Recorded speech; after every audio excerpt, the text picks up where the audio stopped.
السلام عليكم ورحمة الله وبركاته. ilmaan Oromoo addunyaa irratti argamtan hundi keessanuu bakka jirtanutti nagaaf raamanni rabbii isin biraa jiraatu jecha har'aan kanaa yaada xiqqoo tokkoon fudhee dhufe. Innis waa'ee ijoollee Suudii Arabiyaa keessatti dararamaa jiranuu haala rakkoo jabaa keessa jiru amma kana wallaahi wanni nyaatan wanni dhugan wanti tokko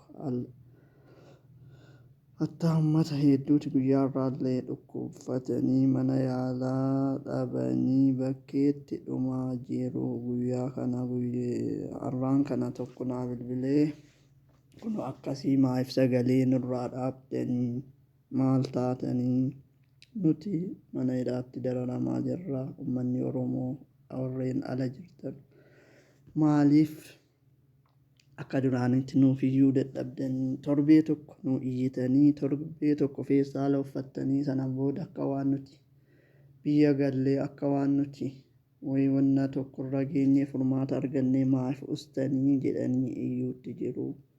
Daraa warri sagalee kiyya kana dhageessan warreen miidiyaa gurguddaa sagaleen keessan haasawni keessan fudhatama qabu uummata Oromoo kanaaf sagalee ta'a.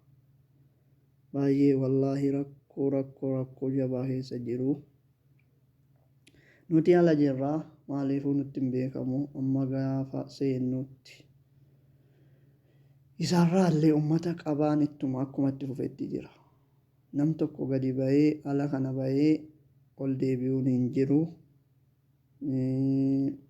Kan achi keessatti jiru kutaa tokko keessa nama 150 kan itti hidhamu. Nama 150 kalee tiyyaan tokko bilbilee naaf hime nama 150 jadiida haaraa uummata haaraa reefuu qaban filii tokkotti nama 150 naqanii nama 150 bidilibsii abbaa 40 nuu fidan jedhe. Mee bidilibsiin abbaan 40 nama 150 akkam godhee waliin haa ga'u? Warri salfii dura jiran argatanii nu warri booda jiru dhabnee akkasitti balaaxaarra rafuutti jira. Mukayyafa qorra nutti bana yeroon kun yeroo qabbanaati. Mukayyafa qabbana nutti bananii akkasitti nu dararuutti jiru.